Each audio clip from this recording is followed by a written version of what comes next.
ବାବୁ ଆପଣଙ୍କର ବି ସମୟ ଅଛି, ମୁଁ ଏବେ ବି ଅନୁରୋଧ କରୁଛି ତାକୁ ସବୁ ଫାର୍ସ ବନ୍ଦ କରନ୍ତୁ ଏବଂ ତାଙ୍କର ଯାହା ଯଦି ପ୍ରାପ୍ୟ ଅଛି ତାଙ୍କୁ ଦିଅନ୍ତୁ।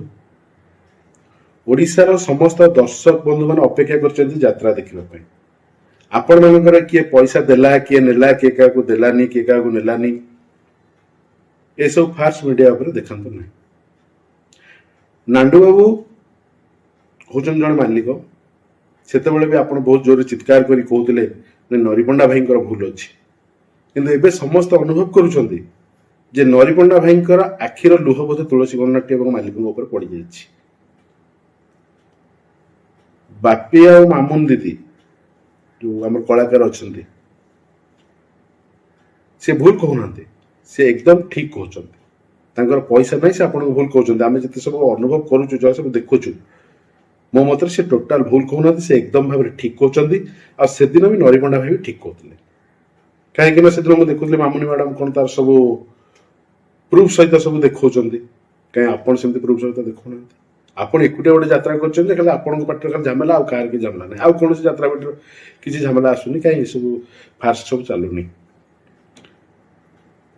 ଏଇ ସବୁ ମିଡିଆ ମୋବାଇଲ ଖୋଲିଲେ ଖାଲି ସେ ଯାତ୍ରା, କିଏ କାହାକୁ ପଇସା ଦେଲାନି, କିଏ କାହାକୁ ନେଲାନି। ତେଣୁକରି ଆପଣଙ୍କର କାହିଁ ଏତେ ସବୁ ସବୁ ଫାର୍ସ ବାହାରୁଛି?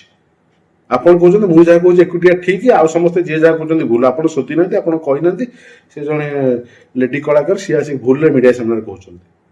ଆପଣ କହୁଥିଲେ ଟୋଟାଲ ସିଏ ମତେ 2 ଲକ୍ଷ ଦେବ, ଦେଖିଲା ବେଳକୁ ପ୍ରୁଫ୍ ଦେଖିଲାଣି ସିଏ ଆପଣ ତାଙ୍କୁ ଦେବେ। ତ ଯିଏ ଯାହାକୁ ଦିଅନ୍ତୁ, ଯିଏ ଯାହାକୁ ନିଅନ୍ତୁ, ସେଟା ଆପଣ ଫାଇନାଲ କରୁନାହାନ୍ତି।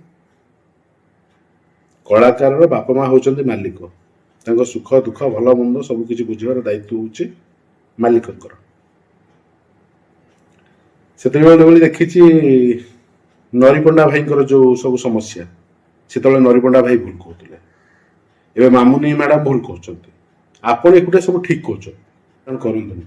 ନାଣ୍ଡୁ ବାବୁ ଆପଣଙ୍କର ବି ସମୟ ଅଛି, ମୁଁ ଏବେ ବି ଅନୁରୋଧ କରୁଛି ତାକୁ ସବୁ ଫାର୍ସ ବନ୍ଦ କରନ୍ତୁ ଏବଂ ତାଙ୍କର ଯାହା ଯଦି ପ୍ରାପ୍ୟ ଅଛି ତାଙ୍କୁ ଦିଅନ୍ତୁ। କାରଣ କଳାକାର ଆଖିର ଲୁହ ପଡ଼ିଲେ କେହି ବି ବଞ୍ଚିବେନି, କେହି ବି ଆଗକୁ ଯିବେ ନାହିଁ।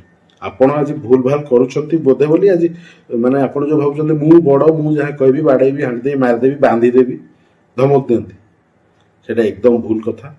ସମୟ ଅଛି, ସୁଧରି ଯାଆନ୍ତୁ ଏବଂ ଯାହା ସମସ୍ୟା ଅଛି ନିଜ ନିଜ ଭିତରେ ସମାଧାନ କରନ୍ତୁ। ଏବଂ ମାମୁନି ମ୍ୟାଡାମ କି ନରି ପଣ୍ଡା ତାଙ୍କର ଯାହା ନ୍ୟାୟ, ତାଙ୍କର ପ୍ରାପ୍ୟ, ତାଙ୍କୁ ତୁରନ୍ତ ନ୍ୟାୟ ପ୍ରଦାନ କରନ୍ତୁ, ଆମ ତରଫରୁ ଅନୁରୋଧ। ଆଉ ଇଏ ସବୁ ଯାତ୍ରା କରନ୍ତୁନି, ସବୁ ମିଡିଆ ସାମ୍ନାରେ ଆସିକି ଯାତ୍ରା କରନ୍ତୁନି। ଆପଣ କୋଟିପତି ହେଇପାରନ୍ତି, ତ ତାଙ୍କ ଗରିବ କଳାକାର ସେମାନେ, ତାଙ୍କ ପଇସା କାହିଁକି ଆପଣ ଦେବେନି? ବାପି ପଣ୍ଡା ଭୁଲ କହିଲେ, ଦୈତାରୀ ପଣ୍ଡା ଭୁଲ କହିଲେ, ସମସ୍ତେ ଭୁଲ କହିଲେ, ଆପଣ ଏକୁଟିଆ ଠିକ କରୁଛନ୍ତି। ହଉ ଆପଣ ଠିକ କୁହନ୍ତୁ, ତାଙ୍କ ପଇସା ପତ୍ର ତାଙ୍କୁ ଦେଇଦେଇକି ଆପଣ ଠିକ ଠାକ ଯାହା କରିବା କଥା କରନ୍ତୁ। ନହେଲେ ପରବର୍ତ୍ତୀ ସମୟରେ ମତେ ଲାଗୁଛି ଆପଣଙ୍କ ପାର୍ଟି ବି ଆମେ ଆଉ କେହି କଲ୍ କରିବେ ନାହିଁ, ଆମେ ବି କରିବୁନି, ଟୋଟାଲ ବିରୋଧ ହେଲା। ନିଜେ ନିଜକୁ ବଡ ଭାବିବାଟା ବନ୍ଦ କରନ୍ତୁ, ନିଜେ ନିଜକୁ ଠିକ ଭାବିବାଟା ବନ୍ଦ କରନ୍ତୁ ଏବଂ ଆପଣ ଯାହା ଭାବୁଛନ୍ତି ମୁଁ ଏଇଟା କରୁଛି ଠିକ, ତାକୁ ବି ବନ୍ଦ କରନ୍ତୁ। କାହିଁକି ଗୋଟେ କଳାକାର ଆଜି ଆସିକି ମିଡିଆ ସାମ୍ନାରେ ଆପଣଙ୍କ ବିରୋଧରେ କହିଲା? ସେଦିନ ନରିପଣ୍ଡା ଭୁଲ କହୁଥିଲେ, ଆଜି ମାମୁନି ଭୁଲ କହୁଛନ୍ତି, ଆପଣ ଏଇଟା ଠିକ କହୁଛନ୍ତି। ସମସ୍ୟାର ସମାଧାନ ତୁରନ୍ତ କରାଯାଉ ଏବଂ ଏ ଯୋଉ ବାଦ ବିବାଦ, ଏ ଯୋଉ ଟଙ୍କା ପଇସା ଏସବୁ ଝାମେଲାକୁ ତୁରନ୍ତ ବନ୍ଦ କରିକି ସମସ୍ୟାକୁ ସମାଧାନ କରାଯାଇ ଯାତ୍ରା କରନ୍ତୁ। ଭଲ ଭଲ ଯାତ୍ରା ଦିଅନ୍ତୁ, ଭଲ ଭଲ ନାଟକ ଦିଅନ୍ତୁ। ନା, ନୂଆ ନାଟକ ଯାଇପାରିବନି। ନୂଆ କିଏ ନାଟକ ଲେଖିଲେ ତାକୁ ଅଗ୍ରାଧିକାର ଦିଆଯିବ ନାହିଁ। ନୂଆ କଳାକାରଟେ ପଶିଲା ବେଳକୁ କେତେ କଷ୍ଟ, ସମସ୍ତେ ଜାଣିସାରିଲେଣି କଣ ସବୁ ଯାତ୍ରା ଜଗତର କଥା। ତେଣୁକରି ଆଉ ଦର୍ଶକଙ୍କୁ ଭକୁଆ ଭାବନ୍ତୁ ନାହିଁ। ମଞ୍ଜୁଶ୍ରୀ ମ୍ୟାଡାମଙ୍କ କଥା କହୁଥିଲେ, ଆପଣ ଦାନ କରୁଥିଲେ, ସେ ହେଇପାରିଲାନି। ଗୋଟେ କଳାକାର ଅସୁବିଧାରେ ପଡିଛି, ଆପଣ ବୁଝିବେନି ତ ଅସୁବିଧା? ସେଇ କଳାକାର ଲାଗି ଆପଣ କୋଟି କୋଟି ଟଙ୍କା ରୋଜଗାର କରୁଥିଲେ। ସମସ୍ତଙ୍କୁ କହୁଛି, ଆପଣଙ୍କୁ ଏକା ନୁହେଁ, ସମସ୍ତଙ୍କୁ କହୁଛି। ସୁଖ ଦୁଃଖର ସାଥୀ ବାପା ମା ଆପଣ ମାନେ, ମାଲିକ ମାନେ। ତେଣୁ କରିକି ଏ ସମସ୍ୟାକୁ ସମାଧାନ କରାଯିବା ନିମନ୍ତେ ମୋ ତରଫରୁ ବିନମ୍ର ଅନୁରୋଧ।